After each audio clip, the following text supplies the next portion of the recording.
Cette étude s'est intéressée au rapport entre les hyperstimulabilités intellectuelles et émotionnelles d'une part et les troubles anxieux chez les enfants HPI d'autre part, via une approche quantitative et qualitative.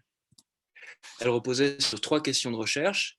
La recherche d'une potentielle corrélation entre les hyperstimulabilités émotionnelles et intellectuelles avec les troubles anxieux chez l'enfant HPI, de potentiels thèmes majeurs d'anxiété qui pourraient ressortir dans le vécu de l'enfant, et enfin la présence potentielle de régulateurs d'anxiété chez un enfant avec des hyperstimulabilités.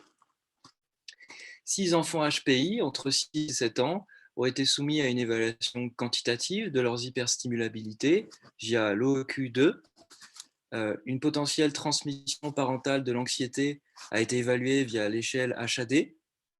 Et enfin, l'anxiété a été évaluée de manière qualitative chez les enfants via l'analyse phénoménologique interprétative croisée avec des critères diagnostiques.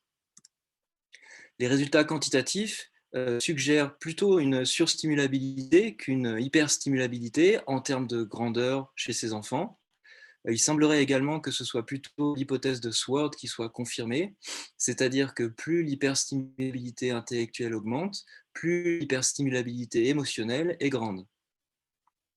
Les résultats qualitatifs, quant à eux, mettent en avant 4 thèmes d'anxiété majeure et 10 thèmes d'anxiété mineure, avec une importance au premier plan du perfectionnisme scolaire et du jugement social. Cette angoisse correspondrait aux troubles de l'adaptation avec anxiété. Et enfin, contrairement à ce que suggèrent les résultats quantitatifs, on observe qualitativement une réelle hyperstimulabilité, à la fois intellectuelle et émotionnelle, sur l'ensemble de l'échantillon.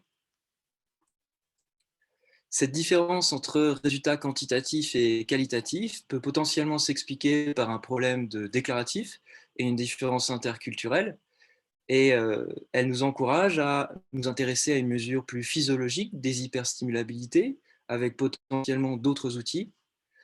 Thérapeutiquement, des thèmes d'anxiété plus stables comme l'anticipation et le perfectionnisme scolaire nous ouvrent vers des perspectives et des outils concrets comme la méditation de pleine conscience ou le travail sur les pensées automatiques.